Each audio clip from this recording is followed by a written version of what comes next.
Hello, my name is Andy and welcome back to my channel where I share my takes on the movies that I watch. If you also love talking about movies, consider subscribing down below so that you don't miss any of my future reviews or other future content.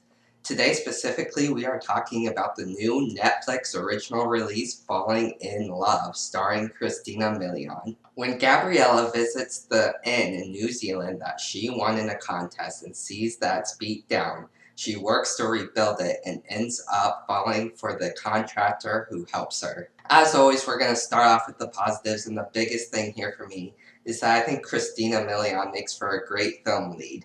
As an actress, I think she has such a down-to-earth personality that really shines through in her acting, and it helps me stay invested in her character no matter what I think of the movie. And I definitely think that was the biggest positive here for me, is that I was invested in her character. On top of that, if you like rom-coms, and I do, I definitely think this movie has the flavor of a rom-com that makes them successful, and I definitely think it's an interesting enough one. I was definitely never bored throughout the process of watching this movie. With that said, we have to move on to the negatives, and the biggest thing for me is that this was definitely a pretty predictable and unoriginal story.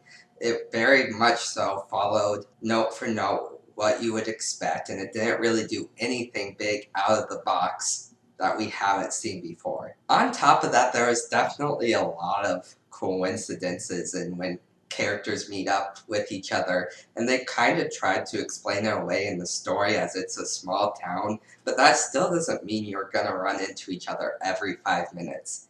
And there's also just some attempts at jokes that didn't quite work. They had an over-reliance on clumsiness. There are a lot of different instances of different characters being clumsy, and none of that really landed for me. And on top of that, I think the antagonist of the story was overall pretty weak. There didn't seem to be any real stakes in the issue that she was presenting. She just made a proposition to the lead character that the lead character didn't take. There was really no fallback to it. And then when things weren't going her way, the action she took to try to make things go her way was also pretty underwhelming in that aspect. Overall, for a one-time viewing experience, I think there's some fun to be had in Falling in Love.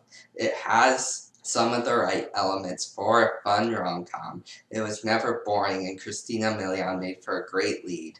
But there's just a few too many faults. So overall, I still have to go below the halfway point, and I'm going to give this movie a 43. If you like this review, don't forget to like the video to let me know, and be sure to subscribe so that you don't miss any of my future reviews or other future content. Thank you for watching this video or for supporting my channel.